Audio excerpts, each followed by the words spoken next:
குருவே சரணம். 14/9/2025 ஆவணி மாதம் 29ஆம் தேதி ஞாயிற்றுக்கிழமை. விசாகம் நட்சத்திரக்காரர்களுக்கு சந்திராஷ்டமம். உங்களுடைய சந்திராஷ்டமம் இன்னைக்கு காலையில் 8:40க்கு மேலே தான் ஆரம்பமாகுது. மனதார அனைவருடனும் நல்லா பழகுவீங்க. மனசில் அன்பு பாசம் நிறைந்திருக்கும். பாச மலராக இருப்பீங்க. ரத்த உறவுகளுமே அவங்க எல்லாருமே இன்னைக்கு அன்பு பாசமாக நடந்துக்குவாங்க. ஆனாலும் பிற்பகுதியில் சின்ன சின்ன வாக்குவாதங்கள் வரும். கொஞ்சம் எச்சரிக்கையாக நடந்துக்குங்க. சுய தொழில் செய்கிறவங்க இன்னைக்கு லாப நோக்கம் எதையும் எதிர்பார்க்காம வர்ற வாடிக்கையாளர்கிட்ட ஒரு அன்பு பாசம் பந்தமாக நடந்துக்குவீங்க.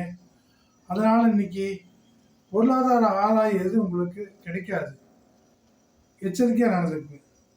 இதெல்லாம் ஒரு பொது பலன்கள் தான். நீங்கள் சரியான பலன் தெரிஞ்சுக்கணுன்னா உங்கள் சுய ஜாதகத்தை ஒரு கன்சல்ட் எடுக்கணும். மேலே உள்ள நம்பருக்கு வாட்ஸ்அப் பண்ணுங்கள். நன்றி, வணக்கம், வாழ்த்துக்கள் நண்பர்களே.